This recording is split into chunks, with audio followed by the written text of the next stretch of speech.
Hey guys, it's Jen. Welcome back to my channel and welcome back to another meal prep video. So today I am sharing sort of what I'm calling a fall themed meal prep video.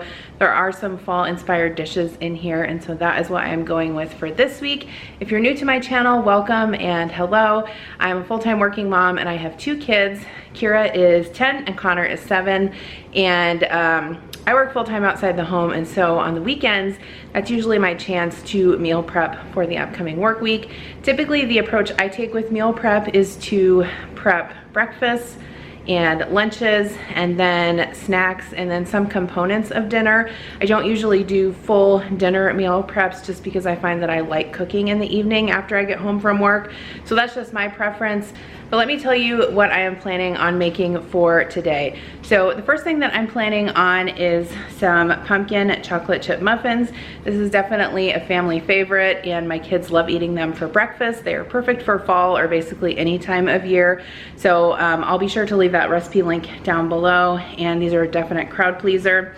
I'm also planning on making some egg salad and some hard-boiled eggs. Adam really likes to take egg salad for lunches to work, and the kids love hard-boiled eggs for breakfast. I'm also planning on making some Pico de Gallo. That will just be a side for some of our dinners this week. We're having a few Mexican-inspired dinners, and so that will be good to go with that. For lunches this week, for Adam, I'm making a butternut squash gnocchi, again with the squash, the fall theme. He really loves gnocchi, so I'm really excited for him to try that recipe. That is plant-based. And then also I'll be making a vegetable pad thai for myself, which is another plant-based lunch that I'm super excited to try out. I love pad thai, so this should be definitely a good one for me to take for lunch. I'm also going to prep some breakfast meals for myself and Adam, whoever wants them, and then also wash and chop up all my produce, which is something that I do every week. So let's get started here in the kitchen, and I will show you what I get done for the upcoming work week. Okay, so I'm going to start out with my green pad thai. What I'm doing here is just washing my veggies, my Swiss chard, pepper and scallions in my salad spinner with some cold water and a bit of white vinegar to clean them off. I do want to take a minute to thank Purple Carrot for sponsoring today's video. If you guys aren't familiar with Purple Carrot, they are a meal delivery service that is solely focused on plant-based meals. So you can choose either 2-serving or 6-serving meals, and they all come with this awesome recipe booklet, which makes it super easy to recreate these recipes in the future. I do have a discount code for $30 off your first box if you guys want to try it. I've never ordered a bad meal from them, and this is my 4th box that I've gotten this. So if you guys want to try it out, check out the link and the coupon code in the description box below for $30 off your first box. You will not regret it. The food and the recipes are delicious. So the first thing I'm starting out with is this electric kettle and my rice noodles. I am just using some boiling water to pour over the noodles, and I'm going to soak those for about 8 to 10 minutes until they are tender, and then I will rinse them under cool water to make sure that all of the starch is out and they don't stick together. While those noodles are resting, I am going to chop up my veggies. So I'm starting out with my green bell pepper. I'm just chopping those up into thin strips, making sure that I don't waste any of the bell pepper. And then the green onion, you can just sort of roughly chop those. Go ahead and chop up both the green and the white parts. And then for the Swiss chard, you just want to take out the tough stem. The recipe said that you could chop this up and put it in the saute pan. I have used Swiss chard before and I don't prefer to use the stems, but that's totally a personal preference. So I just kind of strip the leaves off of the stems and then chop that up rather roughly.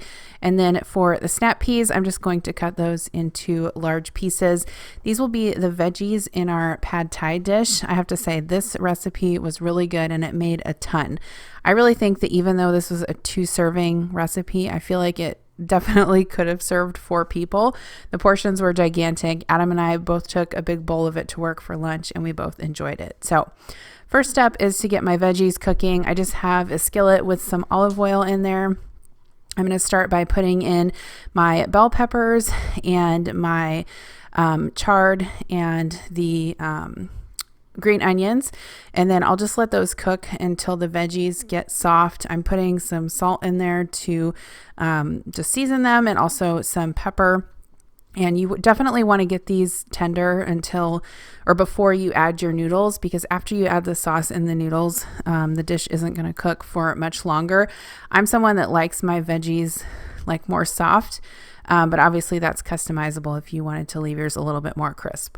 So I have three cloves of chopped garlic that I'm also adding. I didn't want to add that at first because I obviously don't want the garlic to burn, but it's important to add garlic because that gives the dish a lot of flavor.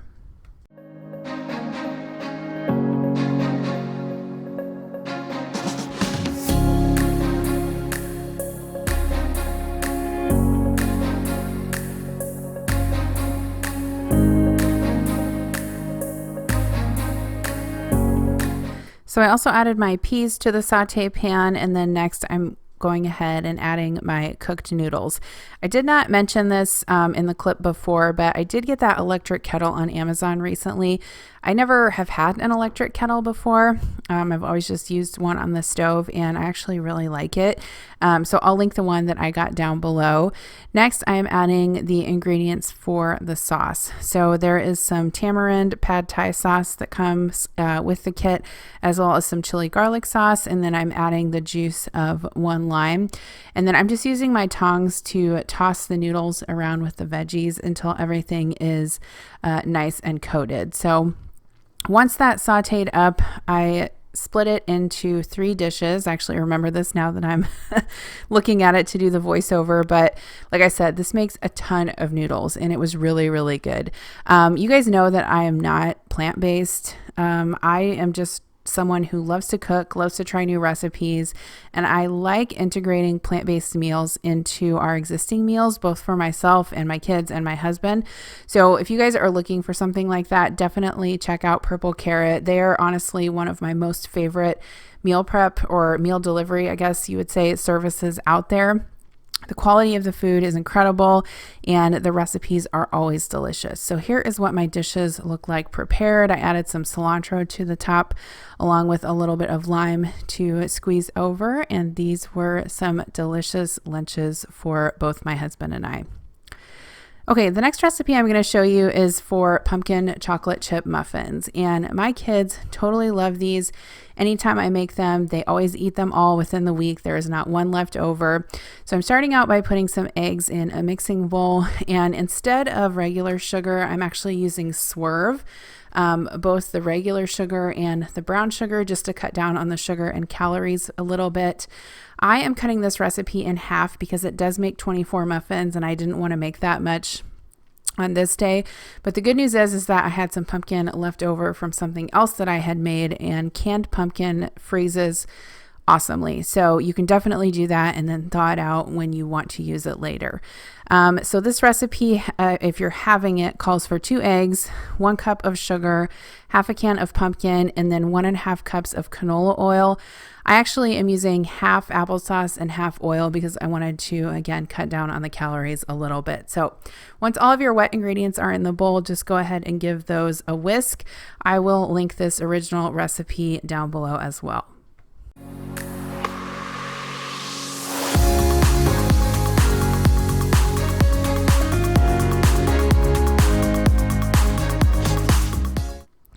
Next, I'm going to add my dry ingredients. So I'll be adding 1.5 cups of all-purpose flour, 1 teaspoon of baking soda, half a teaspoon of baking powder, half a tablespoon of pumpkin pie spice, and then half a teaspoon of salt and about 1 cup of semi-sweet chocolate chips. You definitely don't have to use the chocolate chips, but I have to say that when I put a little bit in there, my kids are much more likely to eat them. You could also use nuts if you wanted to keep this more low carb, or use Lily's chocolate chips. It's definitely a forgiving recipe. You can, add or subtract the elements that you want. You can even add nuts and chocolate chips depending on what you guys like. But definitely this is a recipe that is a keeper. Everyone in my family loves it.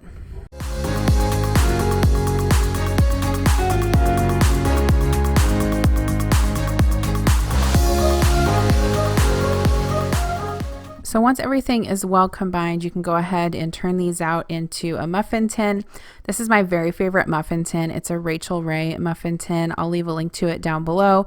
I love it. It is nice and non-stick, and so you don't even have to use paper or silicone liners. So I have sprayed them a little bit with cooking spray. I was just nervous. I didn't want them to stick, and so I usually do that, although you could probably leave it out. And then I'm using a large ice cream scoop, which I can also link, to put the muffins in the tin, and here is what they look like when they come out of the oven.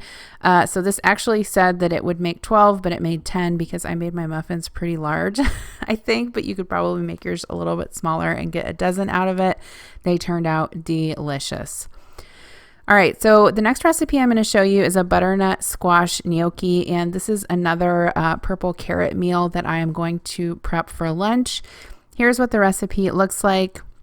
The thing that I love about getting the 2-serving box is that not only could I make this for Adam and I for dinner, I can also prep it for us for lunches, and we get 2 portions. It's a perfect size for us to try new recipes. So the first thing that I'm going to do is toast the hazelnuts for the topping for this. I have my skillet there with a little bit of plant-based butter in it. Next, I'm going to chop up the hazelnuts roughly, and then I'll just put those in the skillet and heat this over medium heat until the hazelnuts are toasted, and then set those aside. There was also some cubed butternut squash that came in the box. I'm going to go ahead and chop this up a little bit finer. Like I said in the previous recipe, I like my veggies a little bit more tender, and so I just wanted to make sure that everything was cooked through. So I just took the squash and carefully cut them up into smaller pieces.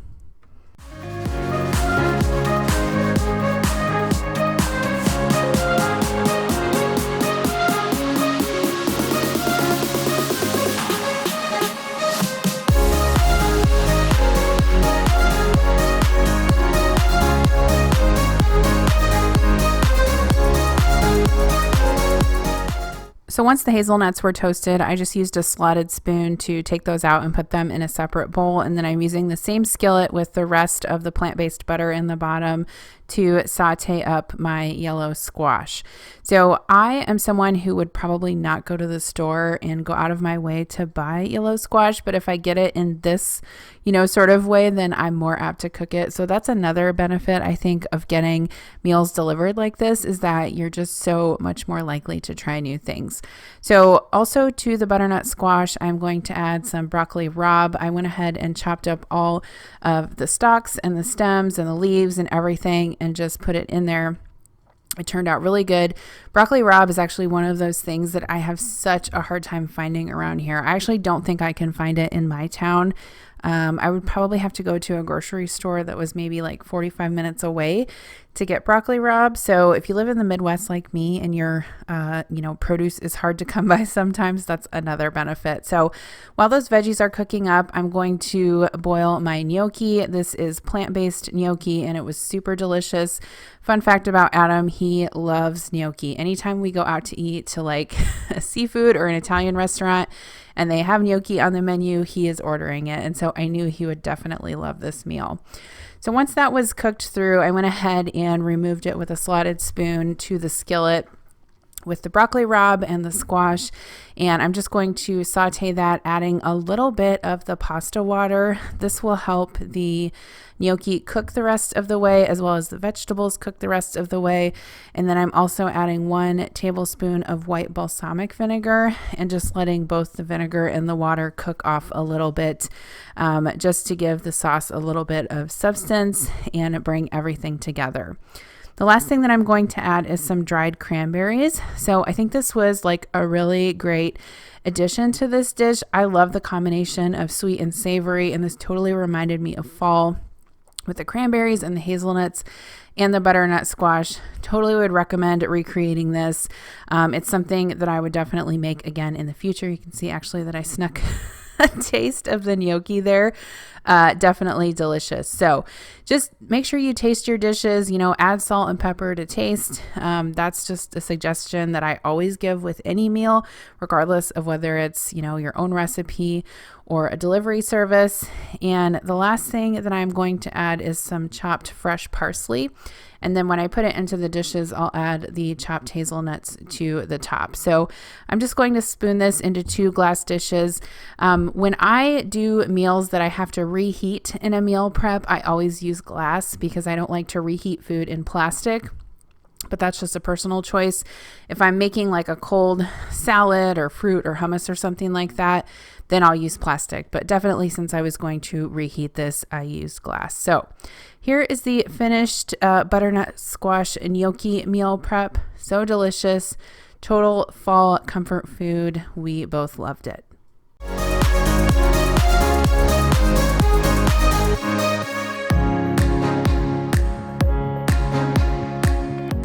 Okay, so I'm going to share a breakfast meal prep that I have been loving lately. I'm going to use some of this chicken apple sausage. This stuff is really good and really healthy. I've been getting it at Walmart, and what I like to do is just slice it into thin slices and then crisp it up in a pan before I add it to my meal prep containers. So this chicken sausage is actually pre-cooked, so you wouldn't necessarily have to do this step, but I like to have it crispy, and so that's just what I prefer to do. But I'm just slicing this into thin coins, and this will be for 4 breakfast meal preps for me, so basically 1 link per day. Of course, Murphy was there looking cute, so I had to give him a piece. Nom nom nom. You guys don't always see me giving him food, but yes, I give him treats. So while the sausage is crisping up, I'm going to use my little Dash mini waffle maker to make some hash brown waffles. And you guys have probably seen me do this before, but since I was doing it this weekend, I just decided to show it anyway. So I have a bag of thawed out shredded frozen hash browns there that I just thaw out in the refrigerator. I crisp those up in my waffle maker. I put about half a cup in there, spray it with cooking spray. I put salt and garlic powder, and I can link that waffle maker down below. They have them on Amazon. They're super cheap. And then along with the breakfast, I've been liking to have a little bit of cottage cheese. So I know that might sound weird, but it's really good with actually like potatoes and eggs and sausage. I don't know, just the combination of like the cold and the hot is what I like. But if you guys like cottage cheese, definitely try this. And it's a lot of protein, keeps you full till lunch. So I'm using these little cups that I get on Amazon. I can link those down below also. I know I get some comments that they're wasteful, but I do rinse them out and recycle them. And overall, it helps keep me on track with my eating at work. So I think it's a win. So here is my sausage. I just put a spray of canola oil in the pan, and I'm just crisping those up really quickly. It doesn't take long, maybe 3 minutes per side. And then once the potato waffles are done, you can just remove those to your dish, and then you'll add the rest of your ingredients. So again, spray the waffle maker with cooking spray, add about a half a cup of the thawed hash browns. I add a little bit of salt and garlic powder. And these actually take longer than you would think. I think they take close to maybe like 10 minutes in the mini waffle maker. I always like to like push them down too so they get nice and crispy. Delicious. Okay, so I have 4 of these made. I'm going to go ahead and put a scoop of the sausage into each container. I feel like I've like calculated this out before, and these are like less than 400 calories per breakfast bowl, including the cottage cheese and the egg bites that I'm going to put in here. So I didn't show it in this video, but I did have some Starbucks copycat egg bites that were frozen that I went ahead and included with these. So my breakfast were the cottage cheese, 1 egg bite, sausage, and a hash brown waffle. Totally delicious, way healthier than eating breakfast out. Okay, next thing is some egg salad and some hard-boiled eggs. So again, I'm making my hard-boiled eggs for both of these in the Instant Pot. I have an 8-quart Instant Pot. I will link the one that I have down below. I love it. I've had it for years. I use it all the time. I have a trivet in the bottom with my eggs and 1 cup of water. I'm just going to set this to sealing, and then I will put it on. Hard-boiled eggs is 5 minutes on high pressure. I let it do a 5-minute natural pressure release, and then I take the eggs out and put them in ice water until they are nice and cold, and they peel super easily.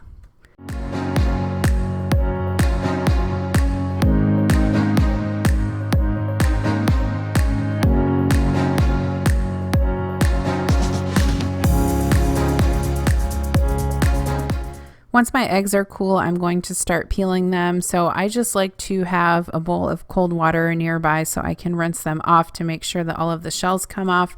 I like to do it on top of a paper towel to sort of soak up a lot of that water. So I just tap them on the counter rather briskly, I would say.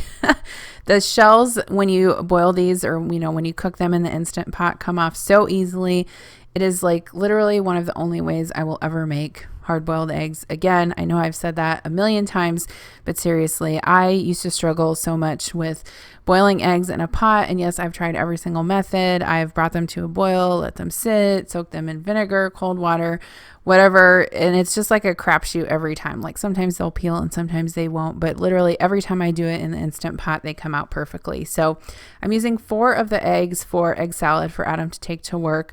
I actually got this egg slicer maybe like 2 or 3 months ago, I think. It's one of those tools that I'd always wanted in my kitchen, but never had one. And so if you put your egg in there crossways and then flip it around the other way, it makes perfect egg chunks for egg salad. I love using it for that. So I'll link it down below. It was an OXO brand. I feel like it was like less than $10 maybe.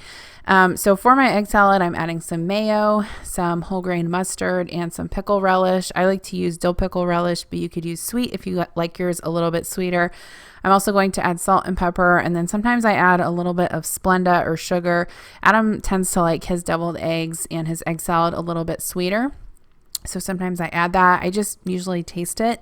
It's very forgiving. You can add whatever you want until the taste that you get. I put some scallions on top, and so he likes to take that to work with either like crackers or bread for lunch, and then the hard-boiled eggs will be for the kids to eat for breakfast during the week.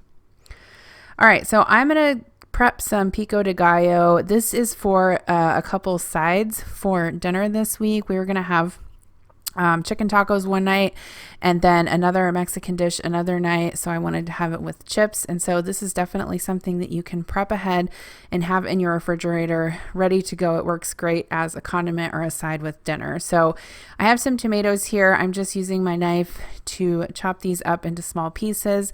That's one thing when you're making pico is that it's super simple. The worst part, not the worst part, but like the most time consuming part is chopping up the veggies. So I just like to make sure that I chop mine into very small chunks. Make sure that you're chopping all of your veggies and herbs and whatever into as uniform size pieces as possible. And then sometimes I like to scoop out a little bit of the tomato seeds before I chop everything up. It just depends. These tomatoes were like a little bit juicy, which mostly is fine. It just depends on how sort of like soupy or dry that you want your pico. So I'm adding also some red onion to the bowl. Always add red onion. That is a staple in pico. And then if you have jalapeno on hand, I would definitely recommend adding that too. I like to chop mine into really small pieces, or mince it, I guess, actually. And then I think another important element in pico is fresh garlic. I recently got a new garlic press on Amazon. Yes, I get everything on Amazon. I know you guys probably get tired of me saying it, but my other one had like multiple parts that would come apart in the dishwasher, and it was super frustrating to wash. And so I ended up getting this one, and I really like it. Again, not very expensive. I don't spend much money on these things, but I'll link it down below if you guys are interested. I put a couple cloves of garlic in there, and next I'm going to add my lime juice.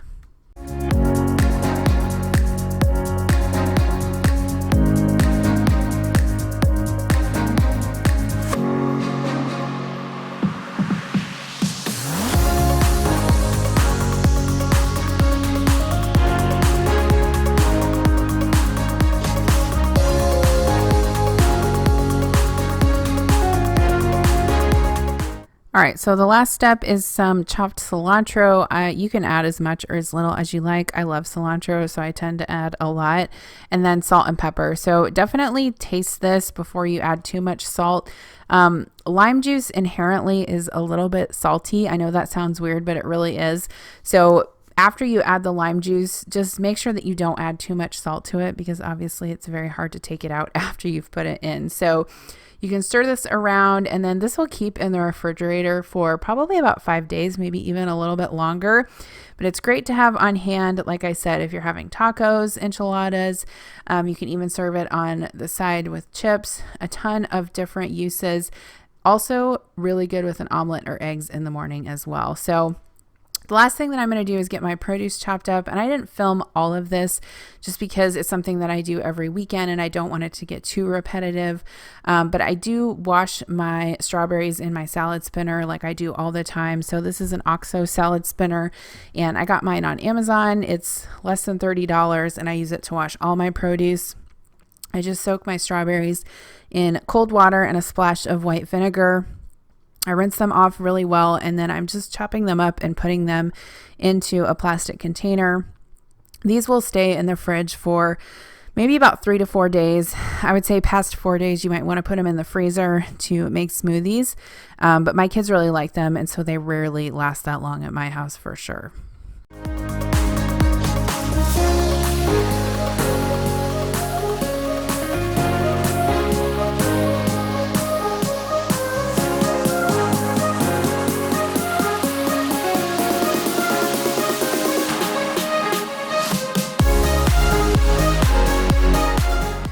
All right, so that is going to wrap it up for this week's meal prep. I'm going to show you guys really quickly what all I got done this week.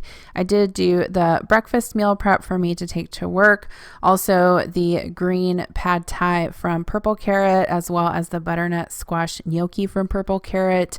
And then I also made the pico for tacos and sides and chips and whatever we wanted them for, pumpkin muffins that my kids loved for breakfast, as well as chopping up all of my produce. There are my strawberries, and then egg salad, as well as some hard-boiled eggs. So don't forget to check out the link below. If you guys want to try out Purple Carrot, you can try it for $30 off your first box. Thank you so much for watching this meal prep video, and I will see you in my next one. Bye.